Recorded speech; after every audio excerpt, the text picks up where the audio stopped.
होती है इसमें, जिसमें आप लेवल 2 पे ही आएंगे, या जो आपका लास्ट व्यू आपने किया था, लेट्स से 3D व्यू पे आपने क्लोज किया था, वो 3D व्यू ही दिखाएगा। तो ये वो वाली ऑप्शन उसने चूज़ की हुई टेम्पलेट के तौर पे। लेवल 2 पे इसलिए ये आया हुआ है, एक और वजह ये है कि स्ट्रक्चर वाले मोस्टली जो है वो फ्रेमिंग से स्टार्ट कर रहे होते हैं। जो डिज़ाइन है वो आपका फुटिंग से ऑनवर्ड, बल्कि जो हम कंपोजिंग करते हैं यानी कि मॉडलिंग जो करते हैं वो हम बेसमेंट फुटिंग से लेके ऊपर की जानिब जाते हैं, लेकिन जो डिज़ाइन होता है वो ऊपर से नीचे की तरफ आ रहा होता है, लोडिंग सारी कैलकुलेट करते हुए एट दी एंड हम बेसमेंट या जो उसकी वो होती है बेस फाउंडेशन स्लैब वगैरह तब वो डिज़ाइन करते हैं। तो इसलिए ये उस लिहाज से उसने जो टॉप लेवल था ना उससे स्टार्ट किया। टॉप लेवल इसमें लेवल 2 हैं इसके, तो इसलिए वो चाह रहा है कि जो मॉडलर है वो स्टार्ट ही फ्रेमिंग जो है ना अपनी सेकंड लेवल से करे। तो एक ये रीज़न है। तो वो तो 5 से होगा शुरू, लेकिन ये तो उसकी टेम्पलेट है, आपने अपनी टेम्पलेट बतानी, हो सकता है आप साइट से स्टार्ट करें। एक साइट की टैम्प वो होगी, लेवल होगा जिसमें आप साइट पे आप हो सकता है टोपोग्राफी से स्टार्ट कर रहे हो।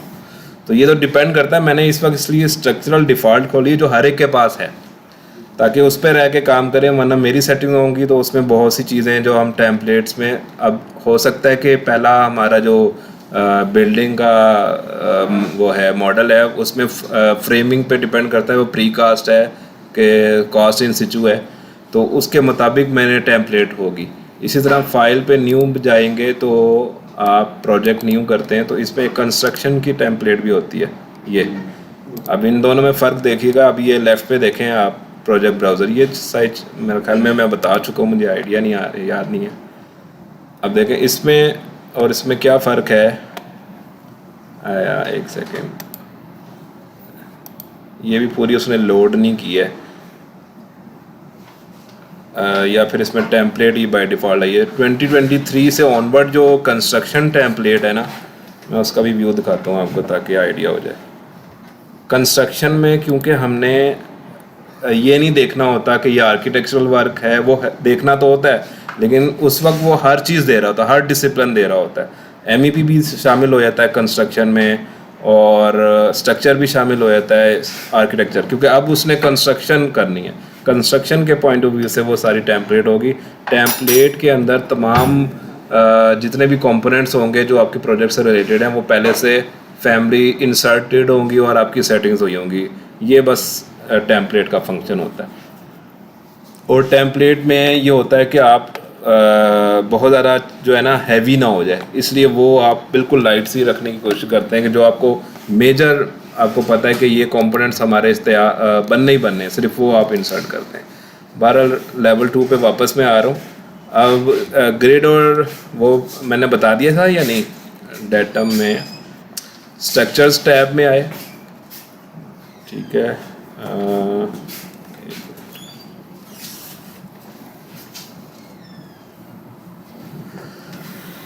स्ट्रक्चर में हम ये सारी चीज़ें पढ़ने की कोशिश करेंगे। स्ट्रक्चर में beams, walls, columns, floors, trusses हैं, ठीक है, और कनेक्शंस हैं। ये कनेक्शंस वगैरह हम नहीं पढ़ेंगे क्योंकि स्टील स्ट्रक्चर में जो चीज़ें आ रही वो हम इधर नहीं करेंगे। अगर मौका मिला और हुआ इसमें कोई इंटरेस्ट तो फिर हम इसकी जो है ना स्टील स्ट्रक्चर से रिलेटेड चीज़ें पढ़ लेंगे।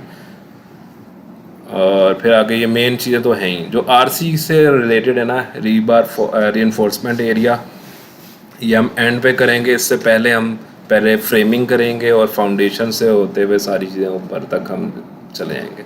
आज जो मैं कवर करवाऊंगा वो है हमारा मेन फ्रेम जिस तरह बनता है, यानी कि बीम, कॉलम्स और फुटिंग्स। अच्छा चलिए कंटिन्यू करते हैं।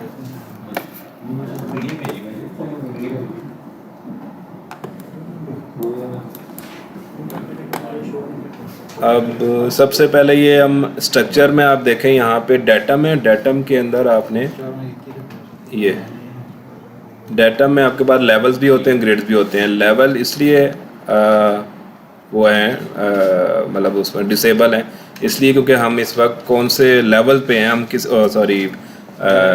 हम प्लान में हैं। प्लान में जो है ना हमारे लेवल्स नहीं ड्रा होते, तो उसके लिए हमें किसी भी एलिवेशन में जाना होता है, ठीक है। तो फिलहाल लेवल्स भी बल्कि 1-2 बढ़ा लेते हैं। किसी भी एलिवेशन में गए, यहाँ पे हम लेवल्स बना लेते हैं जो पहले भी सिखाया हुआ है।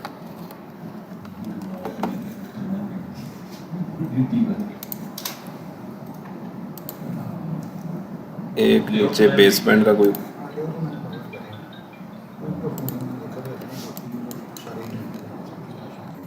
यहाँ पे आप जो भी आपका डिज़ायर्ड लेवल है वो इधर आ जाएगा। यहाँ पे आपकी पसंदीदा जो भी आपकी लेवल्स होंगे वो आ जाएंगे। एनोटेट, और यहाँ से डायमेंशन के बारे में मैंने बताया है मेरे ख्याल में।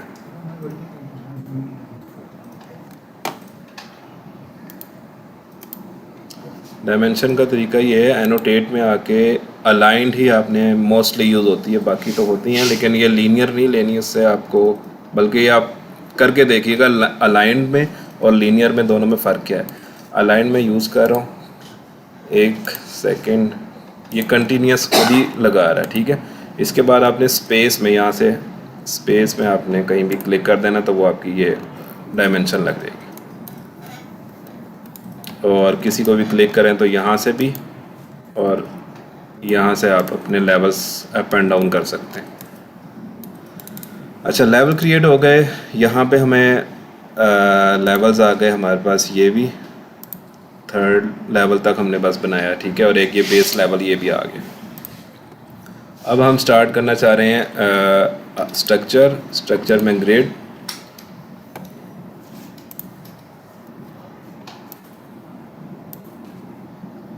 ड्रैग, ड्रॉप एंड ड्रैग ही है बस, क्लिक एंड ड्रैग बस, ठीक है। 1 2 3 ऑनवर्ड, अगर चले एक और लगा लेते हैं।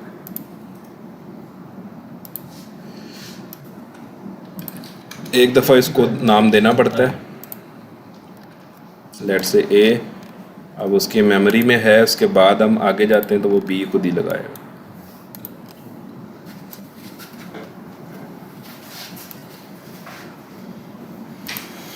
इधर भी अगेन एनोटेट, अलाइंड, ये आपकी डायमेंशंस आ गई, हॉरिजॉन्टली, ये वर्टिकली।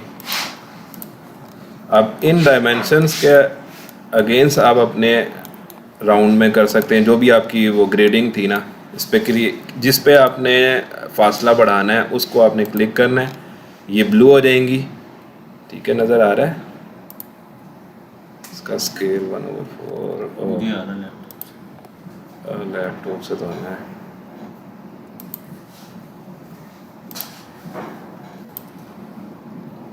तो ये हम प्लान के स्केल के मुताबिक नहीं डायमेंशन सेट करते हैं इसकी। हाँ, ये ऑटोमेटिकली हो रही है ना, जैसे स्केल के होने लगे आप देखो देगा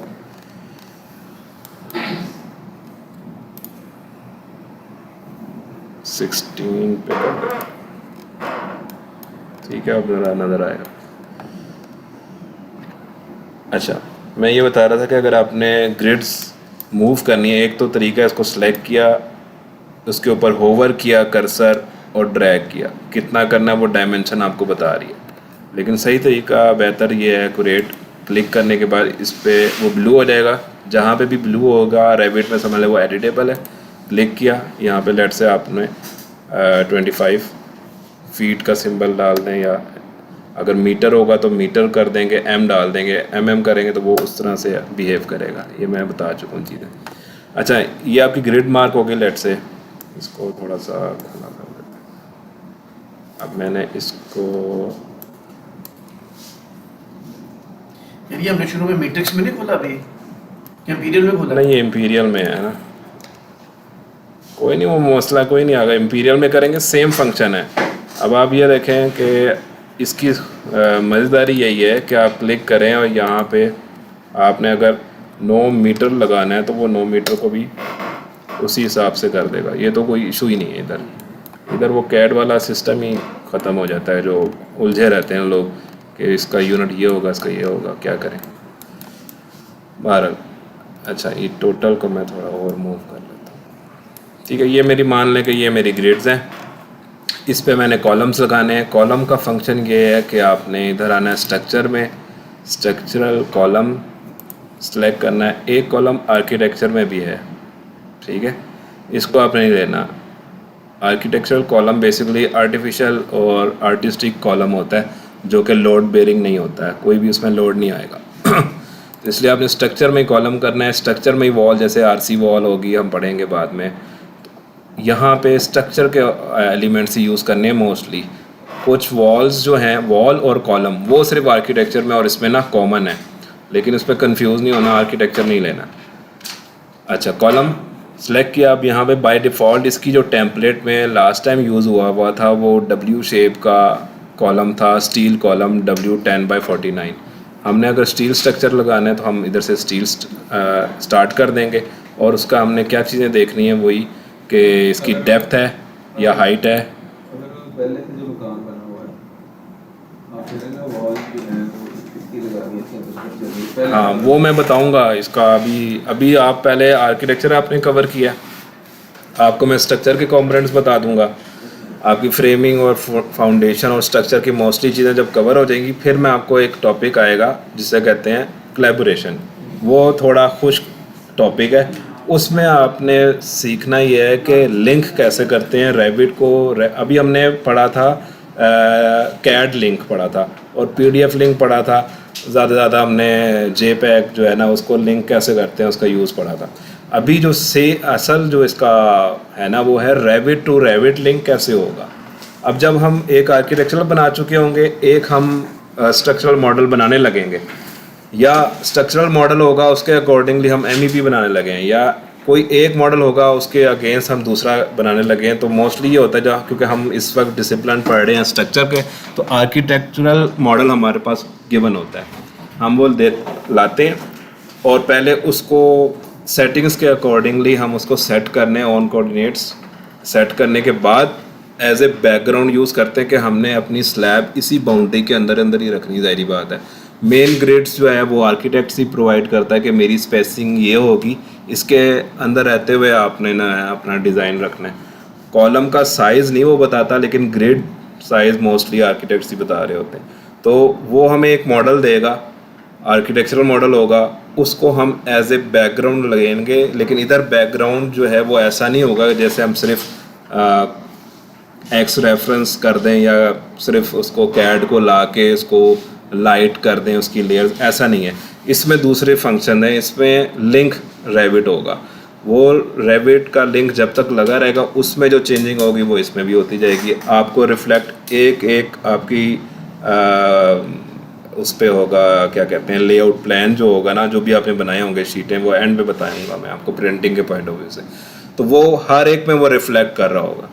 एक्स रेफरेंस में क्या होता था कि वो चीज़ें रिफ्लेक्ट करती थी, लेकिन चेंजिंग वार्निंग के आने के बाद ना सिर्फ वो चेंज होता था, लेकिन वो आर्किटेक्चरल को करता था, कोई अलर्ट खास नहीं देता था। इधर आके कोलैबोरेशन चीज़ है, कोलैबोरेशन में एक्स रेफरेंस एक पार्ट ऑफ कोलैबोरेशन है।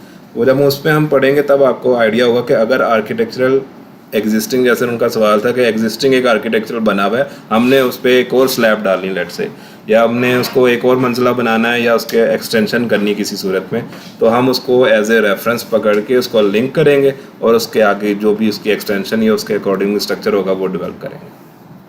अच्छा, अभी मैं फ़िलहाल आपको ये बता रहा हूँ कि लेट से कि हमने कोई हमारे पास रेफरेंस नहीं है इस वक्त, हम अपनी मर्ज़ी से एक ग्रिड फ्रेमिंग सीख लेंगे, फाउंडेशन सीख लेंगे, स्लैब सीख लेंगे, उसके बाद उसकी रीइंफोर्समेंट तक हम सीख लेंगे।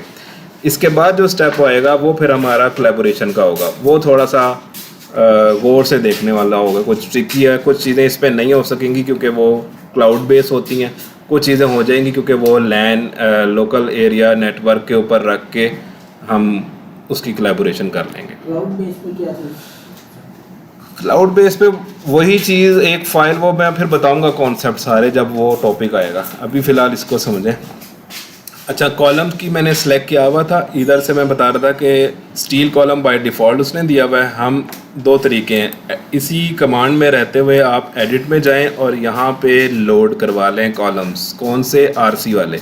और मुझे ये उम्मीद है कि यहाँ पे ऑलरेडी होंगे, जैसे हैं ये इसमें लिखा हुआ है कंक्रीट रेक्टेंगुलर कॉलम, ठीक है।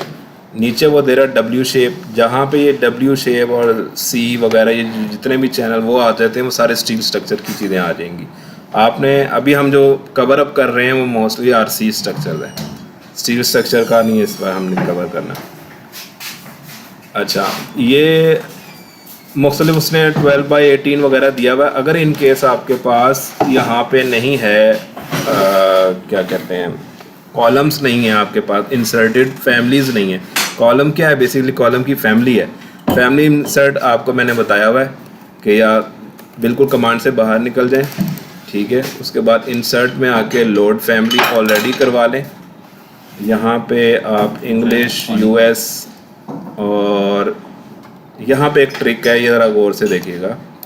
यहाँ पे एक दे रहा है ये कॉलम्स, मोस्टली बिगनर्स जो है ना वो कॉलम्स को ले लेते हैं कॉलम के तौर पे। कॉलम्स का खाली फोल्डर जो है वो है आर्किटेक्चरल कॉलम, इसमें हम देख भी लेते हैं, ठीक है। और आपने जो लेना है वो, क्योंकि हम स्ट्रक्चर वाइज डिसिप्लिन में चल रहे हैं, तो आपने स्ट्रक्चरल फ्रेमिंग के अंदर आना है, स्ट्रक्चरल कॉलम्स लेना है। अच्छा, एक इसकी अजीब सी बात ये है कि हालांकि जब हम फ्रेमिंग का नाम लेते हैं ना तो ये एक बड़ा नाम है। फ्रेमिंग से मुराद तो हमारा सारी फ्रेमिंग होती है जिसमें बीम, कॉलम्स मेनली ये चले जाते हैं फ्रेमिंग्स में, फुटिंग एक अलग कैटेगरी समझते हैं। लेकिन यहाँ पे जो रेविट है वो स्ट्रक्चरल कॉलम की कैटेगरी को अलग लेता है और स्ट्रक्चरल फ्रेमिंग को अलग लेता है। स्ट्रक्चरल फ्रेमिंग से रेविट में मुराद ये है कि जिसमें हमारी जितनी भी ट्रसेस आ जाएंगी, बीम्स आ जाएंगे, जॉइस्ट आ जाएंगी, जितनी भी चीज़ें फ्रेमिंग को कवर करती हैं ना, यानी कि छत को जोड़ती हैं, वो सारी चीज़ें फ्रेमिंग के अंदर आएंगी और स्ट्रक्चरल फ्रेमिंग के अंदर आएंगी, ठीक है। इसलिए इस बात का कंफ्यूज नहीं होना कि ये एक सेकंड, स्ट्रक्चरल कॉलम फिलहाल हमने लेना है, सिंपल कॉलम नहीं लेना, वो आर्किटेक्चरल कॉलम है, उस पर लोड्स भी नहीं आ सकते। आगे मैं आपको एक प्लगइन के ज़रिए बताऊंगा, जब फ्रेमिंग सारी ख़त्म हो जाएगी तो उसको CSI में कैसे कन्वर्ट करना है। अच्छा, ये कॉलम स्ट्रक्चरल कॉलम में आया। अब इधर वो वैरायटीज़ दे रहा है कि वुडन कॉलम है आपका, स्टील कॉलम है, प्री कास्ट कॉलम है, लाइट गेट स्टील कॉलम है या कंक्रीट कॉलम है। अब ये सारी ही चीज़ें स्ट्रक्चर में आती हैं और ये सारी इसमें अलग अलग एक तरह के डिसिप्लिन में स्ट्रक्चर के सब डिसिप्लिन के अंदर आ रही होती हैं कि ये वुडन स्ट्रक्चर है आपका, स्टील स्ट्रक्चर है, क्या है। तो हमारा फ़िलहाल कंक्रीट सिंपल कास्ट इन सिचू है, तो इसलिए हम इधर से ये चूज़ कर लेंगे। अच्छा, वो पाइल कैप वगैरह ये सारी ऑलरेडी उसमें वैरायटी दे रहा है, लेकिन हमने सिंपल क्या करना है कि स्क्वायर या रेक्टेंगुलर कॉलम को हमने लेना जो कि ऑलरेडी इंसर्टेड है इसमें, ठीक है। अब मुझे पता है कि इसमें इंसर्टेड ऑलरेडी है, आगे मज़ीद मॉडिफिकेशन के लिए आपके ऊपर ही है कि आप एडिट में जाएंगे, आपको 18/24 करनी चाहिए, आप उसको डुप्लीकेट करेंगे वैसे ही जैसे आप वॉल्स को करते आए हैं। डुप्लीकेट करके इसका साइज़ यहाँ पे बनाएंगे और अपनी रिक्वायरमेंट जो है ना वो बताते जाएंगे और उस हिसाब से उसकी लंबाई विड्थ और डेप्थ जो है ना बढ़ जाएगी, ठीक है। अब यहाँ से विड्थ डेप्थ बढ़ जाएगी और हाइट जो है वो आपकी कैलकुलेट होगी जहाँ पे आप प्लेसमेंट करने लगे। आपने किस लेवल से किस लेवल पे करनी है। इस वक्त हम लेवल 2 पर हैं, तो वो लेवल 2 से ऑनवर्ड ऊपर बढ़ा देगा, इसलिए ये ऊपर बढ़ा देगा। उसकी वजह ये है कि हम लेवल 2 से वो अप साइड पे जाएगा और इसको हम बाद में भी चेंज कर सकते हैं, पहले एक प्लेस करके देख लेते हैं। अच्छा, इसका एक और ज़बरदस्त फंक्शन ये है कि जैसे ही आप होवर करते हैं तो जब ये देखें हाईलाइट हो गई हैं, ब्लू हो गई हैं लाइंस, इसका मतलब बिल्कुल सेंटर में लग रहा है आपके कॉलम, ठीक है। एक तरीका ये है। दूसरा ये है कि आप रैंडमली लगा दें, कहीं भी स्केप करें और बाद में इसको मूव कर दें, मूव कमांड के ज़रिए, वो भी सेंटर पकड़ें और यहाँ पे ग्रिड लगा दें। कि बाज़ औक़ात इफ़ कंडीशन ऐसी भी आ जाती है कि आपका कॉलम जो है वो ग्रिड से थोड़ा सा ऑफसेट पे है, तो उस लिहाज से ये मैं बता रहा हूँ। बहरहाल अभी देखते हैं ये कॉलम प्लेस कैसे हुआ है। साउथ एलिवेशन में जाते हैं। अब वो देखें लेवल 2 से अपवर्ड गया 3 लेवल तक। हमने तो इसको लगाना था मे बी बेसमेंट से या लेवल 1 से, तो हमने क्या करना है लेवल 1 पे रहते हुए फिर ड्रॉ करना है। लेवल 2 पे नहीं करना। अगर लग गया तो इशू कोई नहीं है, आप इसको हैंडल कर सकते हैं इनकी प्रॉपर्टीज़ से। अब ये कॉलम सिलेक्टेड है, इसकी प्रॉपर्टीज़ देखें, वो कह रहा है कि कंस्ट्रेंट वही सेम जिस तरह वॉल्स का बढ़ाया था। इसका बेस कंस्ट्रेंट जो है, बेस लेवल है, वो मैं कहता हूँ जी लेवल बेस लेवल है। और इसका जो बेस ऑफसेट है नीचे, मतलब मज़ीद बेसमेंट से नीचे तो नहीं जाना इसने, कितना जाना है वो ज़मीन के अंदर NSL वगैरह का जो भी लेवल होगा, एक तो वो है, वो आप फिर नेगेटिव में देते हैं -3 लेट से। लेवल 3 तक ना ये जाए, लेवल 2 तक ही रहे, ठीक है। अब इसका बिहेवियर देखें, वो लेवल 2 है ये, और यहाँ से अगर हम एनोटेट में आके डायमेंशन लेते हैं तो इस लेवल से हमने 2 फुट बढ़ाया था 3 फुट, ठीक है। तो इस तरह ये कॉलम प्लेस हो गया। अब आपकी मर्ज़ी है कि बेस लेवल से स्टार्ट करना है ताकि आपको आइडिया हो। दो चीज़ें हैं ना, कॉलम जो स्लैब वाइज हो रहा होता है, ज़ाहिर बात है जो हमारी, तो इसलिए हम उसको ऐसा नहीं करते कि एक ही, अगर हम कॉस्ट इन सिचू के हवाले से देखें तो हम सिर्फ पहले जाएंगे फर्स्ट फ्लोर तक मैक्सिमम, ठीक है ना। ये आपकी अंडरस्टैंडिंग है, ये आपकी अपना एक्सपीरियंस है। इसको तो वो जो आप कहोगे वो बता देगा, वो 10 मंजिलों भी पहुंचा देगा एक ही कॉलम को। वो बात का मसला है, इसमें कंक्रीटिंग कैसे करेंगे, 14 दिन ठहरेंगे फिर उसके बाद करेंगे, वो कंस्ट्रक्शन पॉइंट ऑफ व्यू से है। लेकिन इसमें मॉडलिंग वो आपके ऊपर डिपेंड है कि आपने लेवल टू लेवल इसको चलाना है। इसकी मिसाल ये है कि हम सारे कॉलम पहले लगा के फिर मैं अपनी बात वाज़िया कर लेता हूँ इस तरह से कि पहले बेसमेंट को ही हम पकड़ते हैं और इधर से स्ट्रक्चरल में आके कॉलम दोबारा। अच्छा, इसमें एक और बड़ी ज़बरदस्त ऑप्शन है, वो है ऐड ग्रिड्स की ऑप्शन। जैसे ही मैंने स्ट्रक्चरल कॉलम सेलेक्ट किया है, वो कह रहा है मुझे बता दो कि अगर सारे ऐड ग्रिड्स चाहिए आपको, सेंट्रल टू ग्रिड वो मार्क कर देगा। आप इसकी ऑप्शन सेलेक्ट करते हैं और ड्रैग करते हैं एक विंडो, जहाँ जहाँ ये सिलेक्ट होती जाएगी वहाँ वहाँ पे आपको कॉलम्स जहाँ पे इनकी क्रॉसिंग हो रही है ग्रिड्स की, वहाँ पे आपको दिखेंगे डिम में, ठीक है। वो कह रहा है ये ओके है तो आप करें ठीक है, मुझे इसी पे ही चाहिए था। लेकिन आपने ये नहीं देखा अभी मैंने कि बेसमेंट से ऑनवर्ड कहाँ जा रहा है, चलो वो बाद में भी हैंडल हो जाएगा। इधर से फिनिश करेंगे, वन गो में आपके सारे कॉलम्स लग गए। हाँ, ज़ाहिरी बात है, ज़ाहिरी बात है। अब आपको लेट सके इन 3-4 ग्रिड्स में आपको नहीं चाहिए, इस ग्रिड में आपको क्रिएट सिमिलर इस साइज़ का बड़ा कॉलम चाहिए। ऐड ग्रिड्स, आप वो वाली सेलेक्ट करेंगे जिधर आपको चाहिए, ठीक है। तो वैसे अमूमन तो ये होता है कि दरमियान में कॉलम्स बड़े होते हैं क्योंकि उन्होंने लोड उस तरह से उठाना होता है। भारत ये आपकी हो गई। दूसरा मैंने वैसे ही प्लेसमेंट भी बता दिया कि अच्छा, इस पर क्लिक करके आप इसको स्पेस का बटन दबाएं, दोबारा क्लिक करेंगे स्पेस तो वो उसकी ना रोटेशन होगी, ठीक है। दूसरा तरीका ये बाज़ औक़ात होता है इफ़ कंडीशन के आपका रोटेट करना पड़ जाता है, RO या इधर से आप रोटेट करते हो, कितने एंगल पे करना है वो भी हो जाएगा। और आपने जब बड़ी लगानी है अलाइन करेंगे, अलाइन करेंगे। वो ये बात कर रहे हैं कि अगर हम, मैं वही बता रहा हूँ, लाइन कहाँ से खींचनी है, एनोटेशन में आना है और यहाँ पे डिटेल लाइन आएगी।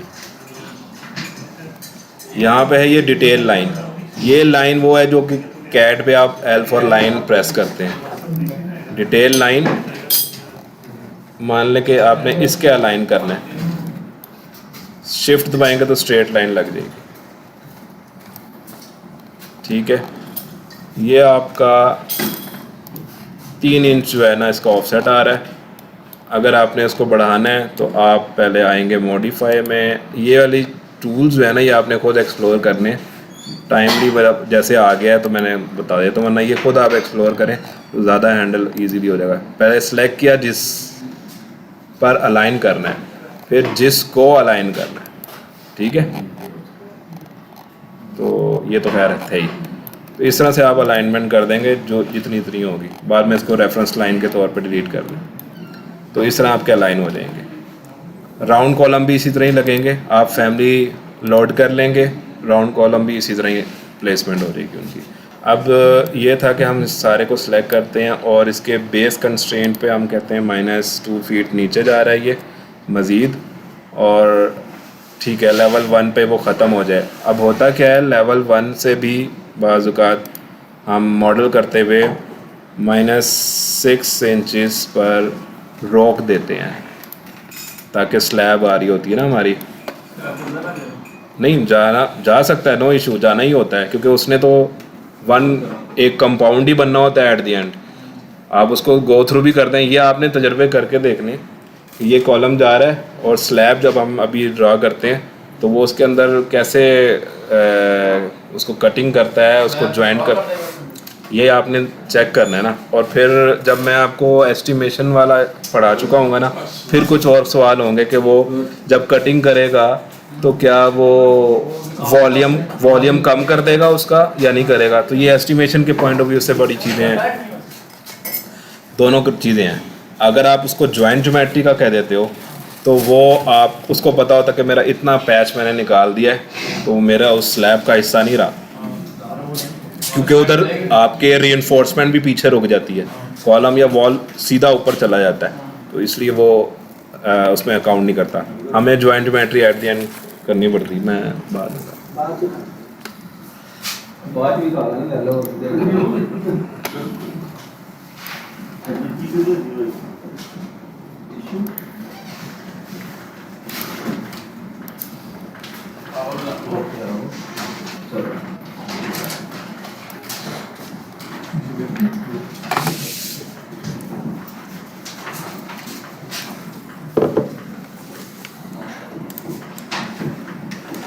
अच्छा, इसको ज़रा गौर से देखें। इधर आपको लाइंस नज़र आ रही होंगी, ये कलरफुल लाइंस नज़र आ रही हैं। ये क्या है बेसिकली, ये एनालिसिस मॉडल भी, एनालिटिकल मॉडल जिसे कहते हैं, वो भी जनरेट कर रहा होता है। जैसे मैंने अभी शुरू में 2 लेवल्स ख़त्म किए थे, वो एनालिटिकल मॉडल थे।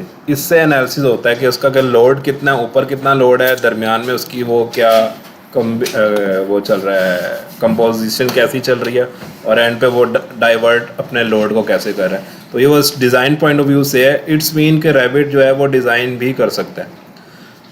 अब वो फिर एनालाइज में आता है। यहाँ पे बाउंड्री लोड्स, ये सारे लाइफ लोड, ये वो सारी चीज़ें, विंड वगैरह, प्रेशर, सारा कुछ इसमें होता है, लेकिन इतना कैपेबल नहीं बनाया रैबिट को कि वो इस पे कर सके। कुछ इंजीनियर्स ने करके देखा हुआ, फ़र्क आता है। जिसको ज़्यादा एक्सपीरियंस है ना, वो तो फिर ये कर जाता है, उसको पता है कि इतनी हाइट का कॉलम या कोई चीज़ है, उसका स्ट्रक्चर भाई एक जो फिंगर टिप्स की चीज़ें होती हैं, फिर इस तरह से लोड भी हो जाता है इधर। अच्छा, अभी आपने ये क्या करना है, किसी भी चीज़ को हम, सवाल है कि किसी भी चीज़ को हमने हाइड वगैरह करना होता है। जैसे हम कैट में लेयर्स ऑफ कर देते हैं, इसमें हम क्या करते हैं,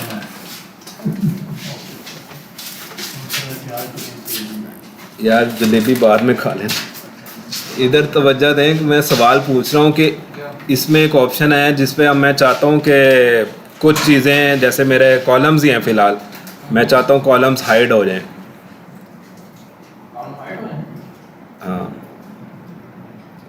इसकी एक मैंने बताया था कि मेन एक कमांड है जो समझ लें कि प्रोजेक्ट ब्राउज़र, प्रोजेक्ट प्रॉपर्टीज़, उसके बाद एक तीसरी चीज़ है जो मैं कहता हूँ, हैं हाइड कैसे करेंगे, हाइड तो करना है।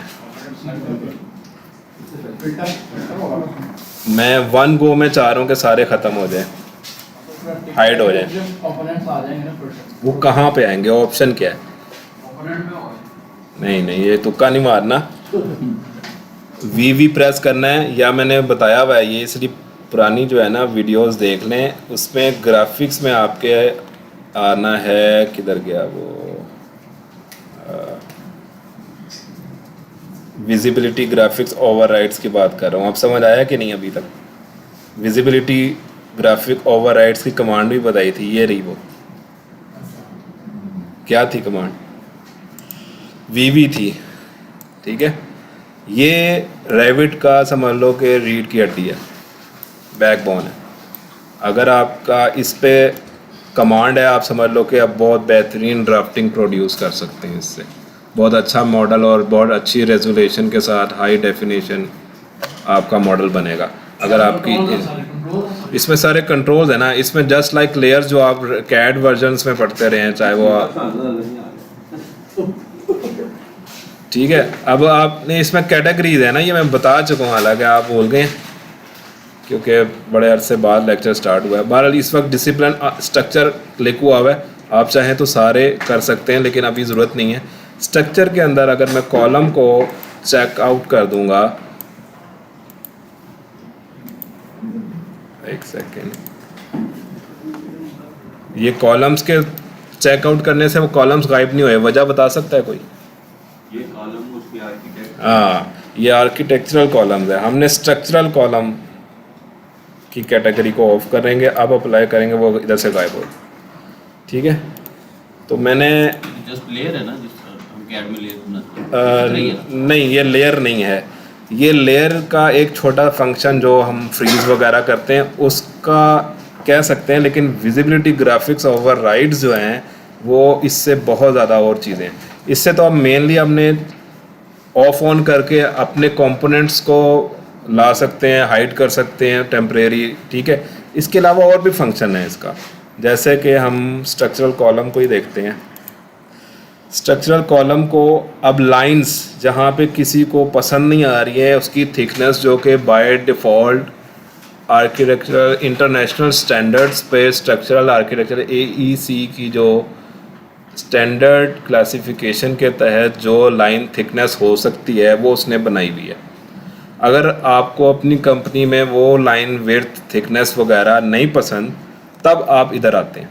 इसलिए ये लेयर से बहुत ज़्यादा ऊपर की चीज़ है। इसलिए कि आप जब आए तो यहाँ पे आप ओवरराइड कर देंगे सिर्फ कॉलम की जो लाइन की थिकनेस है, पैटर्न में आके आप उसको पैटर्न बता दें, उस लाइन का पैटर्न क्या होगा, इधर से आप उसका कलर बता देंगे और यहाँ से आप उसको वेटेज बता देंगे। जो हम ड्राफ्टिंग में 0.2 का आप मार्कर पकड़ते थे, ये वो चीज़ है कि 0.2 है, पॉइंट कितने 16 अप टू जाता है और ये बहुत थिकंड होता है, बहुत ज़्यादा। खैर, यहाँ से आप इसको कंट्रोल करके देख लीजिएगा कि उससे मेरा सेक्शनल वाइज कैसा आता है अपीयरेंस। अब ये लाइन पैटर्न आ गया, इसके बाद इसका ओवरराइड पैटर्न आ गया। सर्फ ये देखें, इस पे देखें, ये सरफेस और प्रोजेक्शन के हवाले से बात हो रही है, यानी कि एलिवेशन में और कट पैटर्न इधर आ रहा है। ये ऊपर देखें, ये है प्रोजेक्शन और सरफेस, यानी कि सामने एलिवेशन की बात हो रही है। और कट से मुराद ये है कि किसी भी सेक्शन को अगर हम देखेंगे तब वो लाइन की विड्थ और थिकनेस कितनी आएगी कॉलम की कटिंग के बाद। एक है कॉलम सिर्फ एलिवेशन में नज़र आ रहा है, तो उसमें आप थिकनेस से अगर आप एग्री नहीं हो रेविट की बाय डिफ़ॉल्ट जो स्टैंडर्ड है उससे, आप अपना ज़्यादा थिकन करना चाह रहे हो या कम करना चाह रहे हो, तो उस वो वाली मैं बात बता रहा हूँ। इसलिए ये विजिबिलिटी ओवरराइड्स की मैंने बात की है कि इसमें हम लेयर्स जैसे हम उधर भी यही चीज़ होती है, कंट्रोल करते हैं, लेकिन इसका तरीका बता रहा हूँ कि यहाँ पे ये सारी चीज़ें पेन असाइनमेंट कह सकते हैं इसको, लेयर करने पर बदल आता है। हाँ कह सकते हैं इसको, लेकिन इसमें भी और भी बहुत सी चीज़ें हैं। इससे ज़्यादा पावरफुल होगा। ना सिर्फ पावरफुल है बल्कि इसमें और ये देखें ना, कोर्स मीडियम फाइन, ये भी चीज़ें आप हैंडल कर सकते हैं। ये कोर्स मीडियम फाइन वही चीज़ है जो हम यहाँ पे आके फाइन कोर्स मीडियम हैंडल करते हैं। यहाँ से हम आके इसकी कलर शेडिंग वगैरह सेलेक्ट करते हैं। तो अगर आप उसको कॉलम की कैटेगरी को पकड़ के या वॉल की कैटेगरी को पकड़ के या XYZ किसी भी कंपोनेंट की कैटेगरी को पकड़ के विजिबिलिटी ओवरराइड्स में चेंज कर देंगे तो वो वहाँ पे वो उसको पकड़ेगा, इस वाली चीज़ों को वो नहीं पकड़ेगा। जिस तरह ये हमारी ट्रैक पे सेट की हुई है ग्राफिक, तो इसको एलिवेशन में देखेंगे तो ये लाइन आएगी, सेक्शन में देखेंगे तो उसकी लाइन ऐसे होगी, और प्लान में देखेंगे तो उसकी लाइन ये मैंने बताया हुआ था वैसे लास्ट टाइम वॉल्स में मैंने बताया था। यहीं से कंट्रोल होगा ना। अब जैसे ये हैचिंग आ रही है ना, इसकी हैचिंग कंट्रोल कहाँ से हो रही है, इसके मटेरियल से, ये मैंने बताया हुआ है पहले। मटेरियल में डिटेल में बताया हुआ है। जब आप इसके मटेरियल पे जाओगे, इस पे जो ग्राफिक्स है वो ग्राफिक्स आपकी ड्राफ्टिंग है इन शॉर्ट। वैसे तो और कुछ है, और भी बहुत कुछ है, लेकिन इन शॉर्ट आपका कट पैटर्न में ये हैच पैटर्न कैसा नज़र आना चाहिए। इधर हैच को फिल्ड रीजन कहते हैं, ठीक है। अपीरियंस में क्या है, जो आपकी फाइनल रियलिस्टिक लुक होगी रियल, वो अपीरियंस है। ग्राफिक्स में आएंगे तो आपको वो कैसा हैच देखना है, कट में कैसा देखना है, सरफेस पे कैसा देखना है, उसका ओवरऑल ऊपर से टेक्सचर कैसा होगा, कटिंग के बाद टेक्सचर कैसा होगा, वो ये सारी चीज़ें मैं पिछले लेक्चर्स जो स्ट्रक्चर वॉल्स वाले थे ना, वो सारे इस पे अप्लाई कर दें, वो हो जाएगा। अच्छा, अब मैं सिर्फ इसलिए आया था विजिबिलिटी ओवर राइट्स पे कि ये आपको कंफ्यूज करेंगे कि ये रेड सी लाइन, ब्लू, ग्रीन क्या है, ये नहीं आना चाहिए। तो इसके लिए क्या है, मैंने क्या किया है, इस व्यू में आया जिस व्यू में आपको, इसकी फैमिली में चला गया, 1 मिनट, जिस व्यू में आपको ये चीज़ें नहीं दिखनी, वहाँ पे आप विजिबिलिटी ग्राफिक्स ओवरराइड्स पे आएंगे और यहाँ पे एक मेन कैटेगरी है एनालिटिकल मॉडल कैटेगरी, इसको आपने चेक ऑफ कर देना, क्योंकि आपको ये एनालिसिस बीम ये वो नहीं चाहिए। अब आप अप्लाई करें, ओके करें, अब आपको वो नज़र नहीं आएगा, ठीक है। तो ये विजिबिलिटी ओवरराइड का जो है ना बेतहाशा और भी फंक्शन है, जो आपको project wise Aahista Aahista idea होता जाएगा जब आप इसको यूज़ करेंगे। अच्छा, फ़िलहाल कॉलम बन गए, अब हम बीम बना देते हैं इस पर। और मैं इस वक्त सिर्फ एक सिंगल फ्रेमिंग पे चल रहा हूँ, यानी कि लेवल 1 पे मुझे अपने बीम्स चाहिए, ऐसा ही है। लेवल 1 पे मुझे बीम्स चाहिए होंगे, फिर उसी पे ही स्लैब रेस्ट करेगी, आगे सो ऑन होगा। पहली स्लैब सर पहली स्लैब है ना, फिर उसके बाद सेकंड, थर्ड आप लगाएं। अभी हम फाउंडेशन अभी नहीं कर रहे, फाउंडेशन भी करेंगे, वो बेड बिछाना होगा या आपकी आइसोलेटेड होगी, तो वो भी मैं अभी बता देता हूँ आपको। स्ट्रक्चर में आए हैं और यहाँ पे अगेन आर्किटेक्चर में भी फ्लोर है, इसको नहीं लगाना, इसको आप लगा चुके हैं पहले आर्किटेक्चरल, उसमें रूफ लगा चुके हैं सारा कुछ। इधर आपने स्ट्रक्चरल एलिमेंट में रहते हुए आपने अपनी फ्लोरिंग करनी है और स्लैब करनी है। इन दोनों में मुझे फ़र्क आप लोगों ने बताना है कि फ्लोर को अक्सर लोग स्लैब बना देते हैं और स्लैब की कैटेगरी को फ्लोर बना रहे होते हैं। देखने में बिल्कुल दोनों सेम लगती हैं। मेन फ़र्क आर्किटेक्चरल फ्लोर में और स्ट्रक्चरल फ्लोर में ये होगा कि उसमें रीइंफोर्समेंट नहीं लगेगी। आर्किटेक्चरल फ्लोर में रीइंफोर्समेंट नहीं लगेगी, उसमें दूसरी फिनिशिंग आएंगी जो हम पढ़ चुके हैं। उसके लेयर्स बनाते गए और फिनिशिंग देते गए और उसके बाद उसकी चीज़ें आ गई। यहाँ पे आपने स्ट्रक्चरल स्लैब और फ्लोर में, वैसे क्या नाम से क्या साबित हो रहा है, ये क्या है, स्ट्रक्चरल फ्लोर क्या है और स्ट्रक्चरल स्लैब क्या है? एक ही चीज़ है, क्यों नहीं है? फ्लोर में अगर आप बेसमेंट का स्ट्रक्चरल फ्लोर, अगर वो फ्लोर मैं बेसमेंट में लगा दूं तो वो स्लैब के तौर पे होगी क्या? हैं? नहीं, देखें उसके ऊपर देखें आप, यहाँ पे फ्लोर पे ना वो आपको ना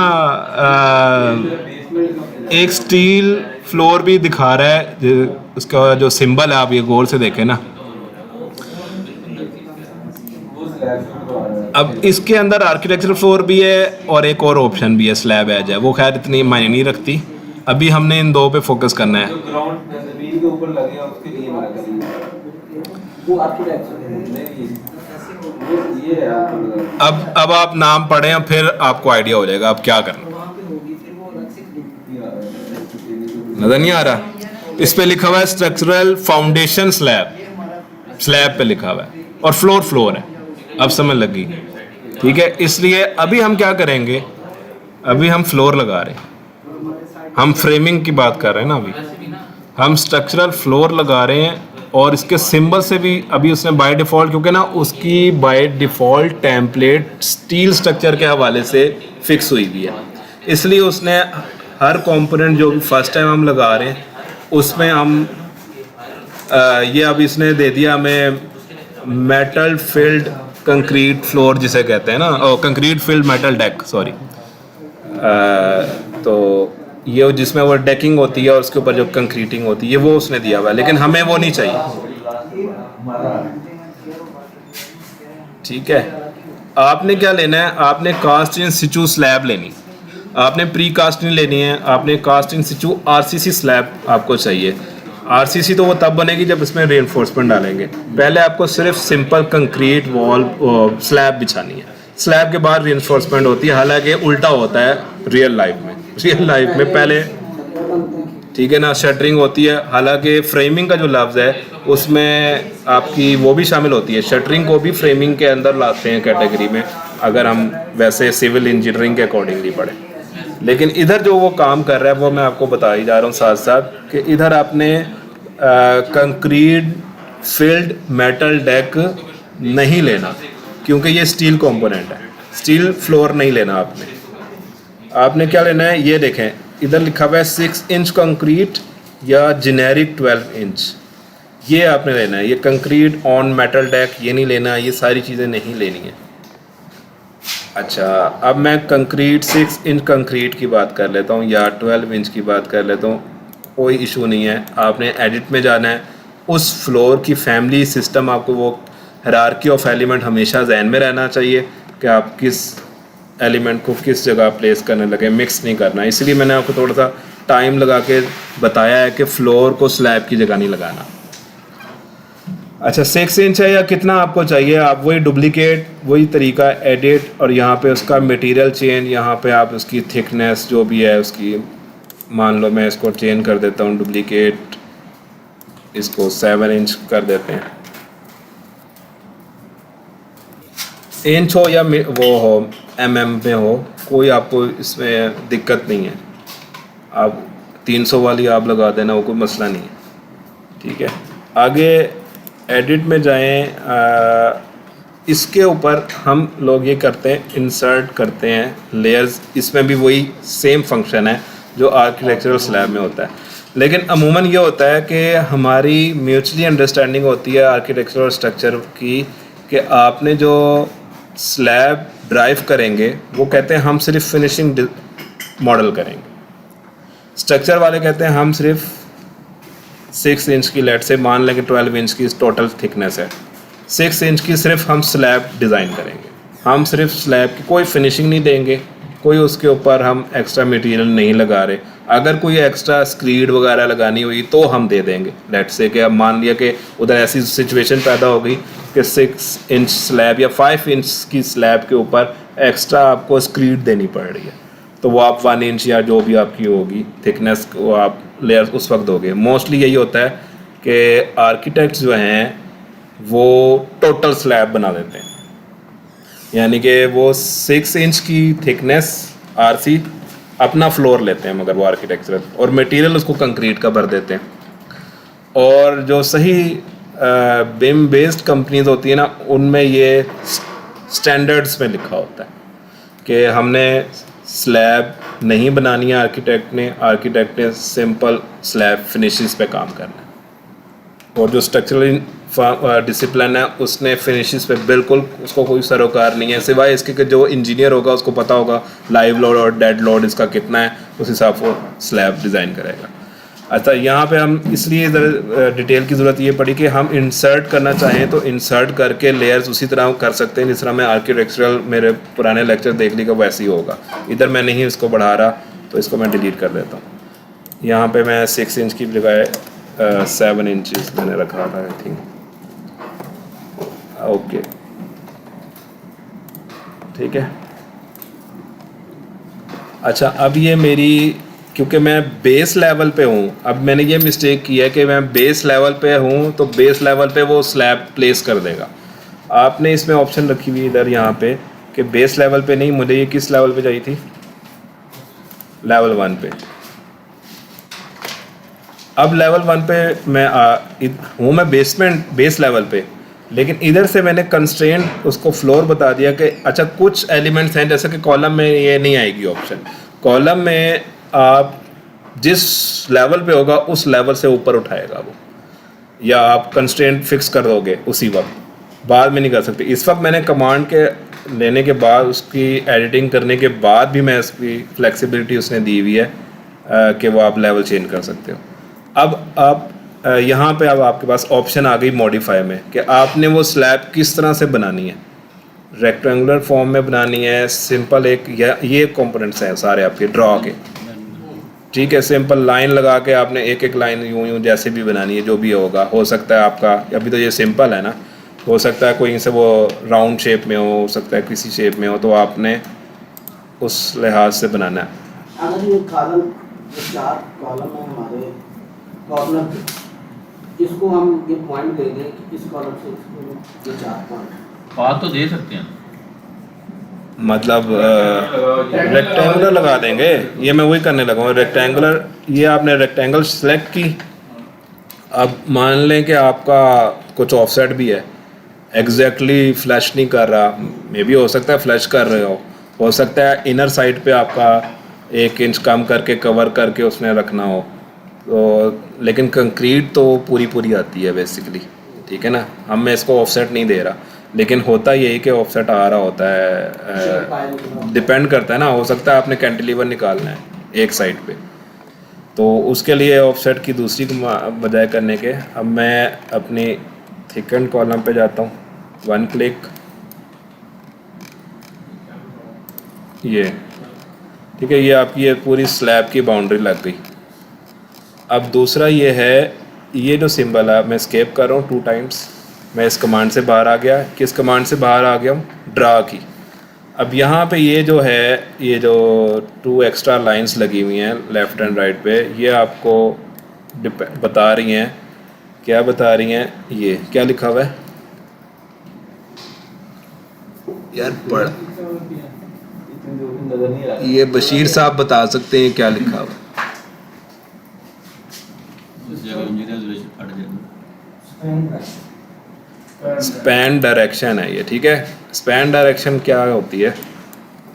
जिस तरह बढ़ाना है आपने, किस तरह से उसमें चलना है, लोड किस तरह। लोड की तो हम बात ही नहीं कर रहे इधर, लंबाई बढ़ाई, नहीं लंबाई चौड़ाई तो रेक्टेंगुलर ने बता दी। स्पैन डायरेक्शन इधर, इससे मुराद इसकी आपकी नेगेटिव पॉजिटिव रीबारिंग की है, यानी कि आपका स्पैन किस तरफ डायरेक्शन में है, यानी कि इसकी आपकी मेन पॉजिटिव बार इस साइड पे चलेगी, डिपेंड नहीं कर वो, ये आपको जब मैं रीबार पढ़ा रहा हूँ ना, इसलिए इसमें ऑप्शन है। अब मैं इसको फिनिश करता हूँ। यहाँ एलिवेशन में आप देखें ये आपकी स्लैब प्लेस हो गई है, उसने ऑटो ज्वाइंट कर दिया इसको, ठीक है। अगर मैं इसको फाइन करता हूँ,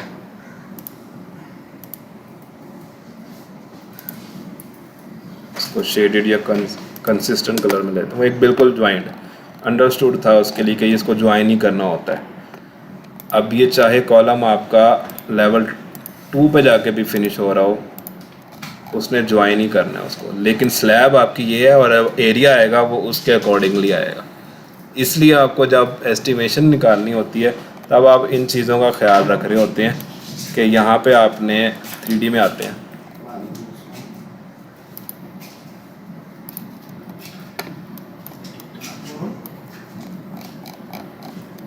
ये वाला एरिया था ना,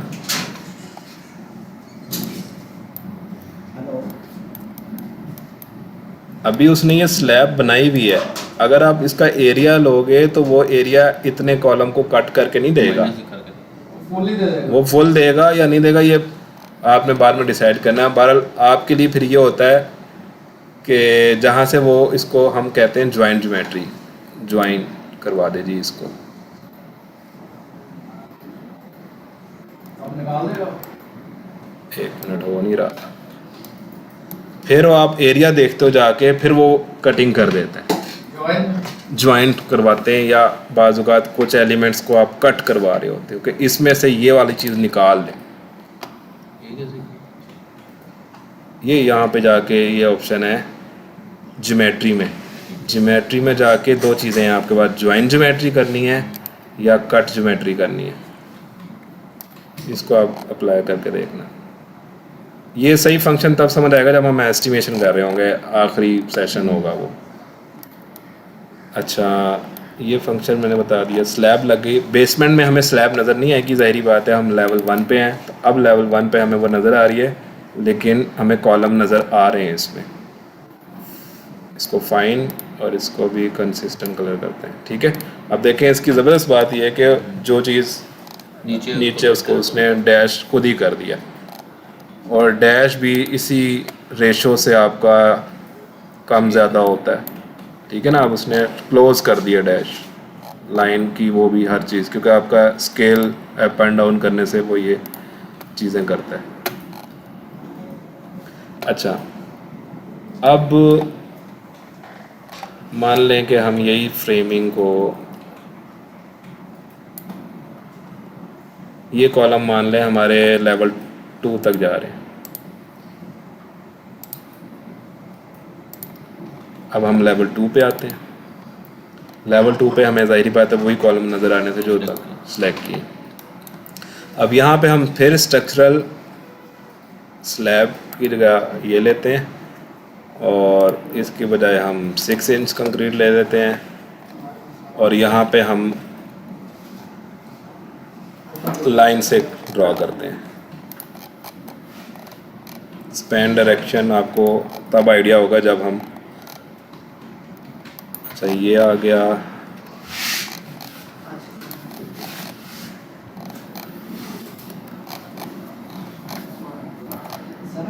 ड्रॉ करने में तो वैसे ही सारे माहिर होते हैं ना कैड में, तो ये ट्रिम एक्सटेंड है जिसे आप फिलेट कहते हैं उसका। अब यहाँ से मान लें कि आपका एक कैंटिलीवर आ गए, कितना निकालूं, ये कॉपी है और आपका किधर गया ऑफसेट,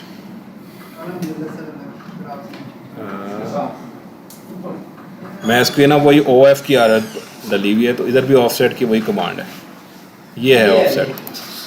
ऑफसेट इधर आप मान लेंगे 3 फुट, एंटर, ओवर करना है, डायरेक्शन बता रहा है वो लेफ़्ट राइट जिधर भी करना है क्लिक,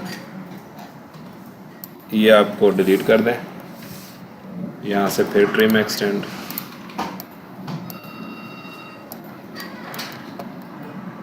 और फिनिश। अच्छा, ये एक सिंबल बाय डिफ़ॉल्ट वो देता है, इसको कहते हैं स्पैन डायरेक्शन सिंबल है ये बेसिकली ना, ये इस पर लिखा हुआ है स्पैन डायरेक्शन। 1 वे स्लैब है, कौन सी स्लैब है, 2 वे है, वो ज़रूरत नहीं होती, डिपेंड करता है, क्योंकि हमारे हर ये पूरी हमने स्लैब बिछा दी है ना, होता तो यूँ नहीं है, हमारे हर पैनल्स में काउंट होती है ना, यानी कि इन 4 पे जो स्लैब होगी ज़रूरी नहीं है कि उसका रेनफोर्समेंट इस 4 पे जो स्लैब है वही हो, तो वो एक अलग है जब रेनफोर्समेंट में आएंगे, लेकिन फ़िलहाल बिछानी पूरी स्लैब होती है, ठीक है। अब यहाँ से आपको देख लें, ये आपके इस तरह से आपका फ्रेमिंग स्टार्ट होता जा रहा है। अब इस तरह ऑनवर्ड 3rd फ्लोर तक आप जाएंगे, जितने भी आपने जाना है, ये आपकी फ्रेमिंग ऑलमोस्ट जो ऊपर वाली थी वो कवर हो गई, जिसको कहते हैं सुपर स्ट्रक्चर। अब बेसमेंट में आते हैं, किसी एलिवेशन में आते हैं, और यहाँ पे ये फंक्शन आ रहा है, ये एलिवेशन भी हमारा तैयार होता जा रहा है साथ साथ।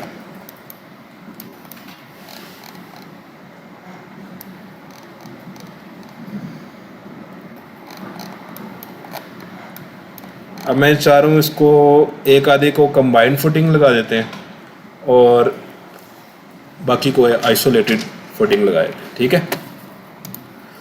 अब हमारी स्लैब आएगी, हम आते हैं बेसमेंट लेवल पे जो इधर ही है, यहाँ पे हम स्ट्रक्चरल और यहाँ पे हम लगाते हैं जी structural foundation slab. Structural foundation slab जिस तरह एक पूरा ऑन क्या कहते हैं उसको, ग्राउंड पे ग्रेड ऑन क्या कहते थे, इस नाम नहीं याद आ रहा, slab on grade. Slab on grade जो है वो पूरा जो बेड बिछता है 2 फीट का या राफ्ट जिसे कहते हैं, वो पूरी राफ्ट आप बिछा दो बिल्कुल इस तरह बेड बिछता है। हो सकता है उसके लेवल्स हों, वो मैं आपको नेक्स्ट सेक्शन में बताऊंगा कि अगर लेवल्स में करनी है स्लैब तो वो कैसे बनानी है, स्लोप में आ रही है थोड़ी सी तो वो कैसे बनानी है। फंक्शन वही है जो मैंने आपको आर्किटेक्चरल रूफ में पढ़ाए थे। किसी को याद है अगर टेपर रूफ बनानी है तो क्या करना था?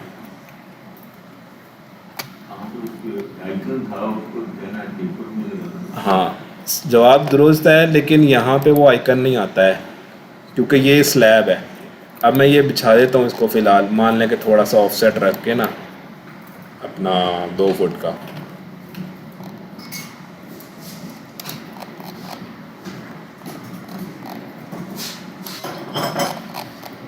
अब वो सॉरी सिंबल जिसको ये कह रहे हैं वो यहाँ पे चारों तरफ आया करता था, जिस पे हम स्लोप डिफाइन करते थे। एक और तरीका भी मैंने बताया था कि अगर स्लोप देनी है, हाँ, रिजिज किससे बनानी है, इससे बनानी है, स्लोप बाय एरो। ठीक है, इसको अभी मैं नहीं फंक्शन कर रहा क्योंकि बेस हमारी कोई स्लोप में नहीं है। अगर हो इन केस तो आपको इधर से कंट्रोल करना होता है, इसको फिर कभी एक्सप्लोर करते हैं। अच्छा, इसको मैं फिनिश करता हूँ, और ये मेरा 6 इंच है। मैंने जो 6 इंच नहीं चाहिए, बेड तो 6 इंच से ज़्यादा होना चाहिए। 12 इंच फाउंडेशन स्लैब, ओके, उसने बनाया हुआ है ऑलरेडी। फिनिश। अब इसकी थिकनेस आ गई, वो कॉलम उसके नीचे मज़ीद जा रहे हैं।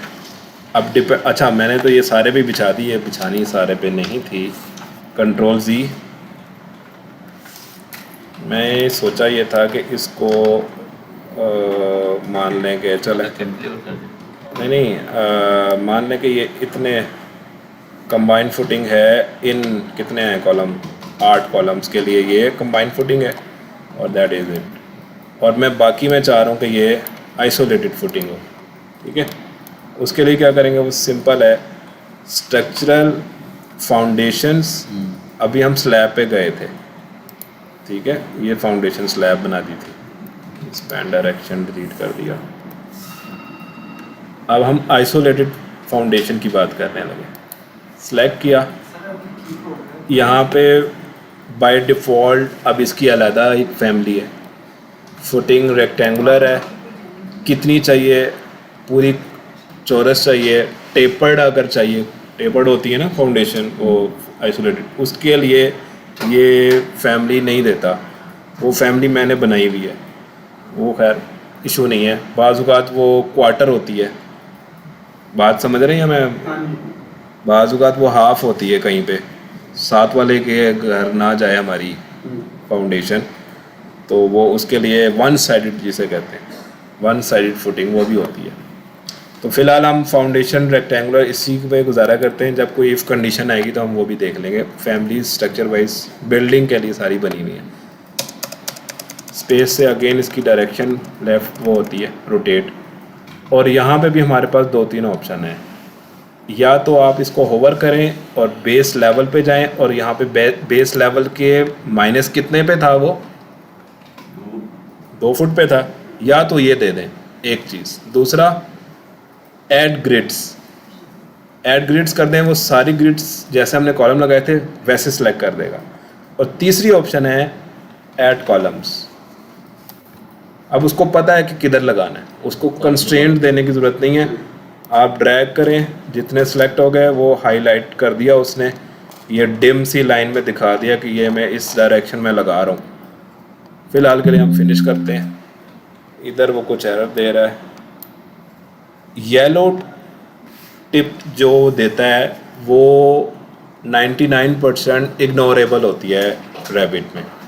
जब वो वार्निंग या एरर देता है, उस पर लिखा हुआ है an attached structural foundation will be moved to the bottom of the column, वो थोड़ी सी कोई स्लाइडली एक्सिस उसके थोड़े से इधर हो गए, लेफ़्ट हो गए, राइट हो गए, या जब भी टूल टिप आपको येलो वार्निंग देगा वो इग्नोरेबल होती है, इसको कैंसिल कर दें, कोई इशू नहीं है उसका। लेकिन जब वो सही सॉलिड एरर देगा वो आपकी प्लेसमेंट ही नहीं करने देगा, वो सही एरर होगा और वो कहेगा ये हो ही नहीं सकता। अब इसकी डायरेक्शन अगर मैं स्पेस करूं तो वो इस तरफ होगी, मान लें कि मेरी इधर थी, तो इस तरह से आप रोटेट कर सकते हैं। इसी पे आप जाके इसको मूव करवा सकते हैं और आपकी ये वन साइडेड आइसोलेटेड फुटिंग कहलाएगी। 3D में इसको देख लेते हैं। ये आपकी फाउंडेशन इस तरह लग गई, ठीक है। वही जो जॉइंट वगैरह जैसे भी आपने करना है वो आप कर लोगे। इसी तरह मेरे से फैमिली ले लेंगे आप, और वो जो मैं बता रहा हूँ टेपर्ड जो होती है फैमिली, वो टेपर्ड फैमिली कंट्रोल हो जाएगी उससे। इसका एक सेक्शन काट के देख लेते हैं, इधर से भी जाते हैं और सेक्शन में कहाँ पे जाना होता है, व्यू में जाना है, क्योंकि सेक्शन भी एक व्यू है। सेक्शन मान लें इस ग्रिड के अलॉन्ग ले रहा हूँ और इसकी जो डेप्थ व्यू है वो मैं इसके अंदर तक ही रख रहा हूँ, इससे आगे नहीं देखना मैंने। गो टू व्यू, यहाँ से फाइन, यहाँ से कंसिस्टेंट। अब यहाँ पे आपकी वो फंक्शनैलिटी शुरू हो जाएगी, इसको ज्वाइन करना है नहीं करना है, इसकी थिकनेस ज़्यादा है इसकी कम लग रही है, तो ये सारी चीज़ें आपकी कहाँ से कंट्रोल हो जाएंगी। हाँ जी ठीक है, ये अब नहीं बोलना आप। अच्छा मतलब ठीक है फ़िलहाल के लिए, लेकिन अभी इसमें वो अगर स्टॉपर लगाना है, ये वो चीज़ें जो होती हैं ना, इसकी भी एक अलहदा फैमिली होती है, या फिर आप 2D एलिमेंट से उसको कंट्रोल कर देते हो। फ़िलहाल अभी क्योंकि टाइम भी हो गया है, मैं इधर ऑलमोस्ट स्टॉप कर रहा हूँ। कोई चीज़ इसमें जो अगर कोई सवाल है ना इससे रिलेटेड जो अभी आज पढ़ा है वो बता दें, इसकी फिर प्रैक्टिस करनी है आप लोगों ने। फ्लोर कौन डालना है, स्लैब कौन डालना है? ये अबू बकर बताएगा।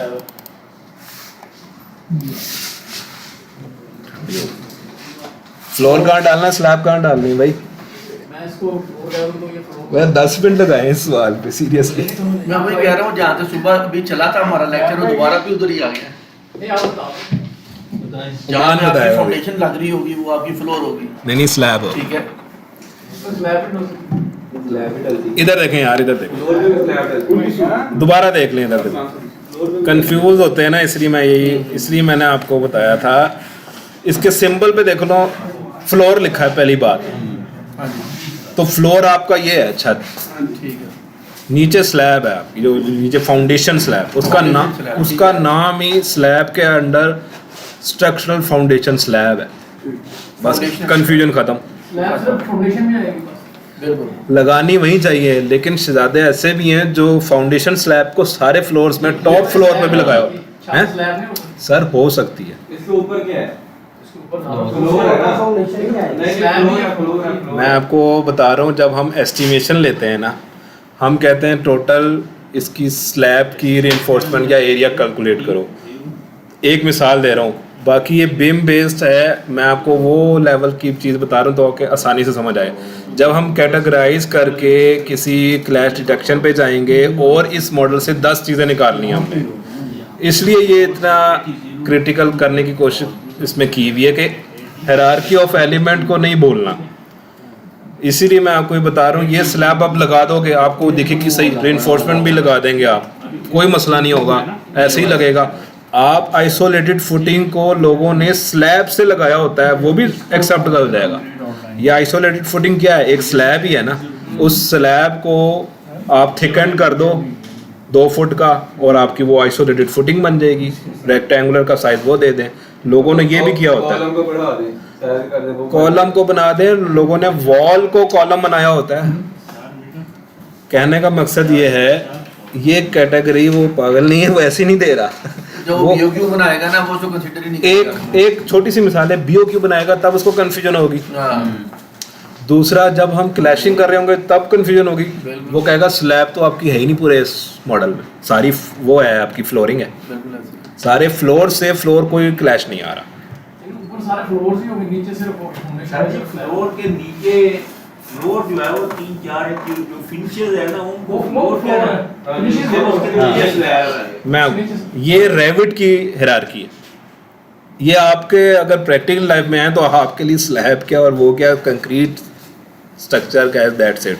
उसकी मिक्सिंग में हो सकता है मसला, वो थोड़ा आप कर दो कि उसकी रेशो ये। स्लैब डाली, उसके ऊपर फिनिशिंग वाला डाला, फ्लोर डाला हो जाएगा, स्लैब डाला वो वो फ्लोर फ्लोर ऐसे ही। अब देखें, अगर आपका सवाल का जवाब ये है, अगर एडिट करता हूँ, ये देखें स्लैब फाउंडेशन स्लैब है, इसमें भी तो लेयर्स आ सकती हैं, तो कोई फ़र्क नहीं रह गया। ये सिर्फ आपकी म्यूचुअली अंडरस्टैंडिंग है कि आपने वो चीज़ नहीं लगानी है, स्लैब को, फाउंडेशन स्लैब को फ्लोर नहीं बनाना, और फ्लोर जो RCC स्लैब अपना फ्लोर है उसको आपने फाउंडेशन स्लैब नहीं बनाना। हो जाएगा। होने को तो मैंने बताया कि कॉलम को भी डेप्थ ज़्यादा दे के वो आरसी वॉल बना देगा। टिक्काशाही नहीं करनी, हर फैमिली Separation दोनों के अलग हो। हर चीज अलग। इसलिए मेरा फर्स्ट लेक्चर दोबारा सुन लें, वो हायरार्की ऑफ एलिमेंट्स ना, बड़े बड़े मैंने लेक्चर सुने हैं उसमें हायरार्की ऑफ एलिमेंट्स नहीं पढ़ाते। वो इसीलिए पढ़ाया जाता है कि कोई ये कन्फ्यूजन ना करे, स्ट्रक्चरल कॉलम की जगह आर्किटेक्चरल कॉलम लगा देगा, बाद में अगर इन्फोर्समेंट ही नहीं लगती इस पर। अगर आप आर्किटेक्चरल कॉलम्स लगा देंगे और स्लैब फ्लोर आर्किटेक्चरल लगा दोगे, एनालिटिकल प्रोड्यूस ही नहीं हो सकता। आखिर में एक चीज़ मैंने बतानी थी इसी से रिलेटेड, इसको हम 3D दोबारा ओपन करते हैं। विजिबिलिटी ऑफर राइट में जो गया, यहाँ पे इसको मैं ऑफ कर रहा हूँ। अब ये सेक्शन है, इसको हमने बनाना है एनालिसिस वाले मॉडल को और नोड्स को, ये भैया अहमद वो होता है ना, क्या नाम था उसका, क्या नाम है इंजीनियर, अहमद ज़िया, वो होता तो वो समझता है इन चीज़ों को ज़्यादा। 0.6 नीचे जाना था। ये उसके लिए एक गिफ्ट है जो रैबिट उसको देता है। मैं उसको अभी करके आया हूँ, उस एक एक पॉइंट पे ना ई टैप्स पे वो लगा रहा था, एक एक स्लैब लगा रहा था, एक एक बीम लगा रहा था। अच्छा अभी बीम रह गए हैं। खैर ये क्या चीज़ है, ये एनालिटिकल मॉडल है और ये प्रोड्यूस हो जाता है मॉडिफाई सॉरी एडिन्स में जाके आप, ये मेरी प्लगइन है जो इसमें नहीं है इत्तेफाक से, वो रैबिट दूसरा है। अच्छा ये प्लगइन इसमें आ जाती है जो कि कहलाती है रैबिट क्रॉस CSI, यानी कि रैबिट का जो मॉडल है वो एक्सपोर्ट हो सकता है सैप में, स्टैट प्रो में, CSI के जितने भी सॉफ्टवेयर हैं। वो इंजीनियर आप देख रहे हैं एक मॉडल से कितने फ़ायदे हो रहे हैं। आपने एक मॉडल बनाया, एस्टिमेशन नहीं कर रही है, क्लैश हो रहा है, क्रैश रिडक्शन रिपोर्ट्स नहीं कर रही हैं, एनिमेशन हो रहा है, आर्किटेक्चरल हो रहा है, वो सारी चीज़ें हैं ही जो आपको शशका वशका चाहिए होता। Plus engineering point of view से आपको ये एनालिटिकल मॉडल एटलीस्ट बना देता है, आपको दोबारा बनाने की ज़रूरत नहीं है। आपने जाना है अपने ई टैब में जाके इसके लोड्स और विंड्स और ये सारी चीज़ें लगा देनी है, जहाँ ब्रेसिंग आनी है नहीं आनी है वो चीज़ें कैलकुलेट कर देनी है, उधर ही PDF फॉर्म में आपने सेंड कर देना। मैं ये वो बता रहा हूँ जो प्रैक्टिस है इंटरनेशनल, उसके आपको PDF वो आपको दे देगा। मैंने ये लोड्स लगा दिए हैं, मेरे हिसाब से कॉलम और इसके साइजेस ये हैं, जाके अपडेट कर दो। आपने क्या करना है, आपका कॉलम सारे रिप्लेसमेंट है, आपने एक को सिलेक्ट करना, उसका साइज बदलना, पूरे कॉलम बदल जाने, बीम बदल जाने, स्लैब्स बदल जानी है, थिकनेस बदल जानी है। आपको कितना टाइम लगा, सिर्फ एक दफ़ा जो आपका मॉडल आपने बनाया था, बस फर्स्ट टाइम आपका मॉडल सही तरह से बन जाए, उसके बाद चेंजिंग रैबिट का मतलब ही ये एक इंस्टेंट चेंज आता रहे, कोई मसला नहीं, और वो सारा रिफ्लेक्ट होगा आपकी लेआउट प्लान्स पर भी, आपको मेहनत आधी रह जाती है। ठीक है। अच्छा अभी हमने बीम्स नहीं लगाए, वो भी मैं बता दूं इसी में ताकि फ्रेमिंग ख़त्म हो जाए। और 2 कर दिया। अच्छा इधर ही आकर आपने क्या करना है, मान लें लेवल 1 पे आना है। ये स्लैब मुझे कौन सी है, एक विजिबिलिटी ओवरराइड्स, एनालिसिस वाला ऑफ, कैटेगरी वाला ऑन।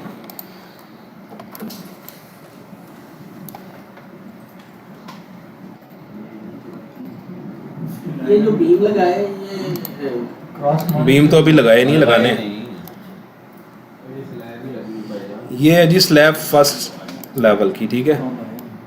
अब एक और चीज़ है कि मैं इधर फ़िलहाल के लिए स्लैब हटाना चाहता हूँ। ये क्या है, फ्लोर कंक्रीट में क्या करूँगा, विजिबिलिटी ओवरराइड्स, स्ट्रक्चरल स्लैब किधर है भाई,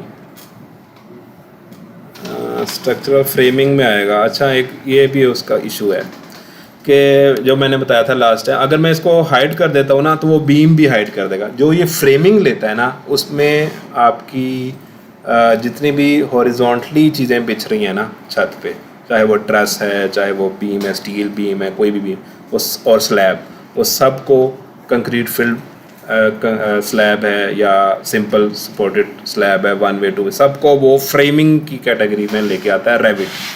तो इसलिए अगर हम विजिबिलिटी ग्राफिक्स में जाएंगे, यहाँ पे हम स्ट्रक्चरल फ्रेमिंग जिसे वो कहता है, कहाँ गई ये, एक मिनट ऑफ हुई कि नहीं, अच्छा वो स्ट्रक्चरल फ्लोर ही ले रहा है, मैंने फ्लोर ही तो नहीं डाल दिया इसमें।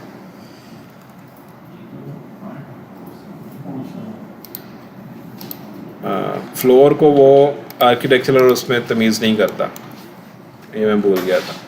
कॉलम्स में वो कर रहा है, लेकिन बात समझ रहे हैं या नहीं, वो छूट तो नहीं गया, बीच में गैप तो नहीं आ गया। आर्किटेक्चरल और स्ट्रक्चरल फ्लोरिंग को वो एक कैटेगरी में लेके आ रहा है, वो हाइड हो गई है। अब मैं बीम लगाना चाह रहा हूँ ताकि आपको नज़र आए, इसलिए मैं हाइड करना चाह रहा था उसको। स्ट्रक्चरल में आता हूँ, स्ट्रक्चरल में सबसे पहला कंपोनेंट बीम है। बीम में आपने स्टील बीम नहीं लगाना, ड्रॉप डाउन लिस्ट से आप कोई भी पसंद का मान लें कि 12 बाय 24, फिलहाल इंचज़ में जा रहा है। अब इस पे भी सेम है जैसे वॉल ड्रॉ करते हैं, इसलिए जब वो ये मैं 2 या 3 सेशन में पढ़ाता हूँ पूरी फ्रेमिंग। एक ही सेशन में इसलिए पढ़ाने का फ़ायदा है कि पहले जो सेशन में पढ़ा चुके हैं ना कि कौन सी प्लेसमेंट कहाँ पे होनी है, ये आपको पता चल गया। कि अब मैं इस वक्त लेवल 1 पे हूँ। लेवल 1 पे ये फ्रेमिंग मेरी लगने जा रही है, ये मेरा कॉलम साइज़ है, और रेफरेंस लेवल भी आपने देखना है। रेफरेंस लेवल भी लेवल 1 है। रेफरेंस लेवल ये चीज़ है कि जैसे हम वॉल लगाते थे, उसको बताते थे कि बेस और टॉप कंस्ट्रेंट क्या है, तो इसी तरह हम रेफरेंस लेवल बताएंगे कि इधर से कितनी हाइट पे वो उसकी बीम लगाएगा। तो नीचे भी आ सकता है, अगर फिर आप उसका ऑफसेट दोगे, जी वैल्यू दोगे। प्लिंथ बीम की बात अगर कर रहे हैं तो आप प्लिंथ बीम भी दे सकते हैं, बीम यही लगेगा, उसका साइज आपका होगा प्लिंथ में, आप प्लिंथ उसको कंसीडर करोगे, उसको टैग करोगे या उसको आप लेबल दोगे, ये P1 या PL1 है, प्लिंथ बीम है मेरा, PLB या PB है, PB1 है। तो वो तो आपकी बात में जब वो टैगिंग और उसकी तरफ आएंगे ना हम, तब उसमें पढ़ लेंगे, लेकिन बीम तो यही रहेगा, RC बीम तो वही रहता है। अब लेवल 1 पे इसमें एक और ऑप्शन है, चेंज करना या नहीं करना।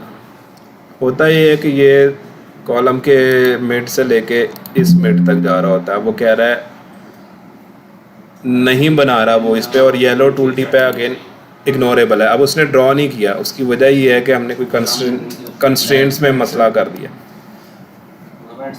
अच्छा, वो ऑलरेडी स्लैब में कहाँ आया है,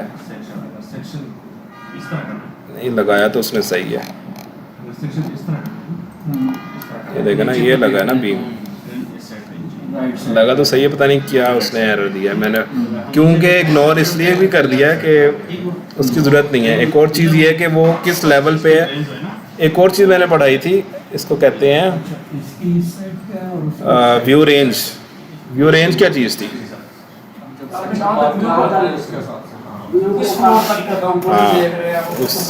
रेंज कंट्रोल, ठीक है, रेंज कंट्रोल के लिए हमने किधर जाना है?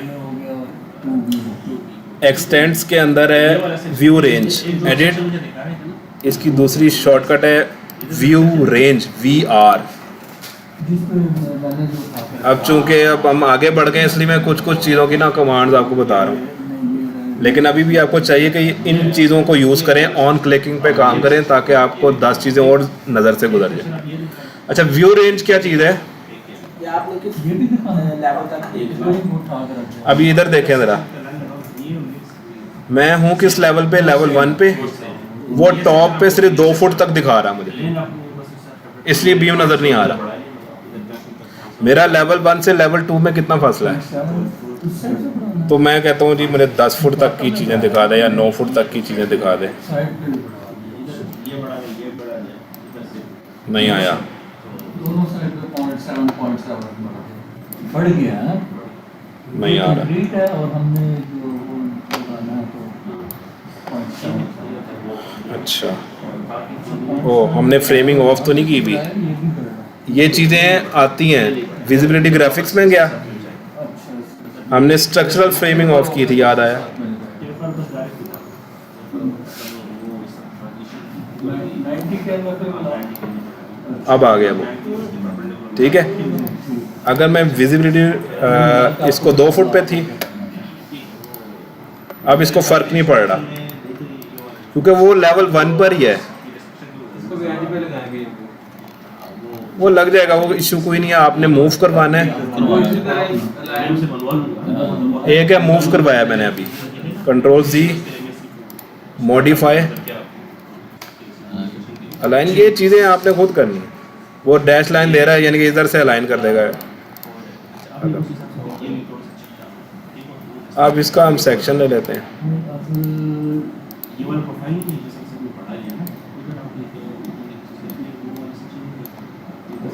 कॉलम के अंदर भी लगा आ गई। हमने तो ये बनाया ना। अच्छा, हमने उसका क्रॉस सेक्शन वो ले लिया है। नीचे बनाना पड़ेगा। अगर हम इसको एलिवेशन में देखना चाहें तो हम क्या करेंगे, सेक्शन ही लेंगे दोबारा।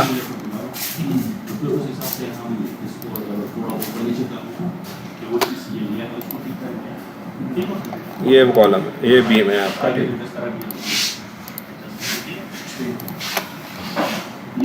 अगेन ये मैंने सेक्शन काटा है, इसके एलिवेशन से काटा। इसको सिलेक्ट किया, एरो की से मैं आगे कर रहा हूँ। पीछे अब वो कंक्रीट इस तरह से शो करवा रहा है। इसको देख लेते हैं कि वो क्यों नहीं दिखा रहा जी कटिंग में। स्पैनिंग नहीं किया। जैसा कि जैसे ये कॉलम लगे हैं सारे एक ही दफा, हाँ, बीम भी लग जाएंगे। एक दफा लगे। हर कोई चाहता है कि बस काम यूं हो। शॉर्टकट। ये पॉइंट तो पूछना चाहिए। नहीं, सही सवाल है। ये देखें जी, ऑन ग्रिड्स, स्ट्रक्चरल बीम, हाँ ऐसे ही होता है। जो बिल्कुल ऑन ग्रिड पे है ना, सारी चीजें ग्रिड पे है ना, यूं फॉरन। फिनिशेस पे साल लग रहा है। Structural beam on grids. अब वो ग्रिड्स पे देख लिया क्या क्या करता है। कौन कौन से मिले? अब वो उसने डिस्प्ले कर दिया कि इन पे क्या हूँ मैं। अच्छा, सारे पे लगाए थे आपका पूरा उधर घूम गया। क्योंकि उसको पता है कि ये फर्स्ट फ्लोर पे लगाया है उसने। हाँ हाँ स्लैब नहीं है ना, चलो इतना होशियार है वो, उसको पता है कि किस पे लगाना है, किस पे नहीं लगाना। तो बहरहाल ये इशू नहीं है, हो जाएगा ये भी। अच्छा, एक और क्वेश्चन, जी वो स्लैब से ये संतरा के तरिया भी इतनी स्पीड पे ही है। हाँ जी, इससे भी ज़्यादा स्पीड से बढ़ता है, इससे भी ज़्यादा स्पीड से। लेकिन हम चूंकि बहुत ज़्यादा ऑप्टिमाइज करके डिज़ाइन सरिया लगाते हैं, इसलिए हम जो मैंने बताया ना कि हम कॉलम टू कॉलम, एक स्लैब की स्पैन की जो रिइंफोर्समेंट है दूसरी स्पैन से नहीं मैच हो रही होती, उसकी डायरेक्शन दूसरी होती, इसलिए हमें फिर इधर भी टाइम लगेगा। लेकिन इसमें ये देखें, एरिया, स्ट्रक्चरल एरिया रिइंफोर्समेंट है, एक क्लिक करें पूरे सरिया बिछ जाएगा, नेगेटिव पॉजिटिव, 1 क्लिक ओनली।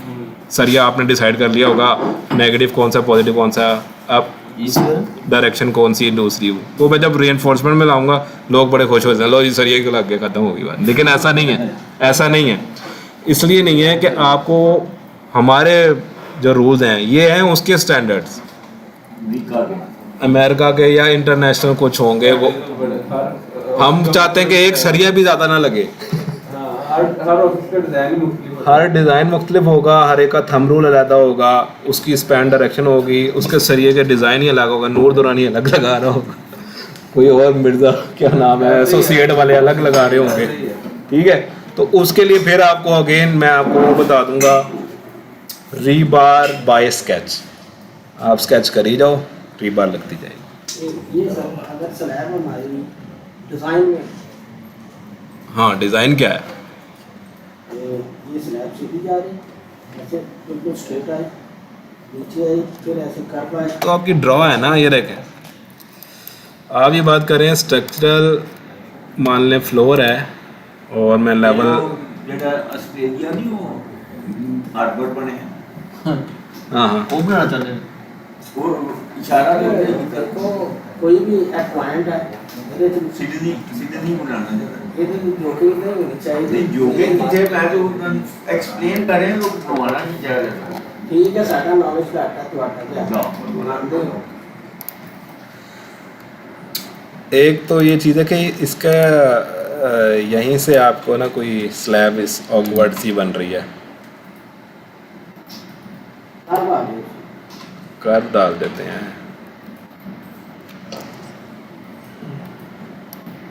तो 2D में सारा काम होगा। ड्रा तो आपने इधर करना है ना, और इधर के साथ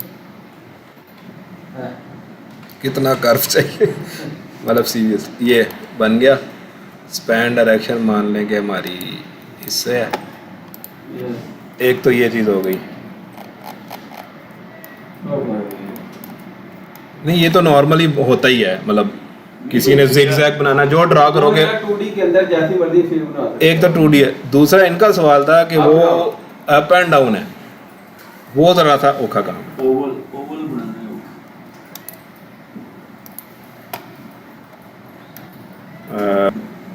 हाँ नहीं, अगर तो आप होलो शेप क्या कहते हैं उसको,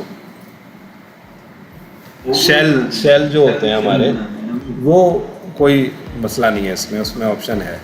लेकिन कुछ होती है इफ कंडीशन कि यहाँ से यूँ पैराबोलिकली जा रही है। हो गए ना चलो फोन आ जाए चलें जी इधर वाइंड अप करते हैं, ये सवाल रखें। मैं पढ़ी अगले हफ्ते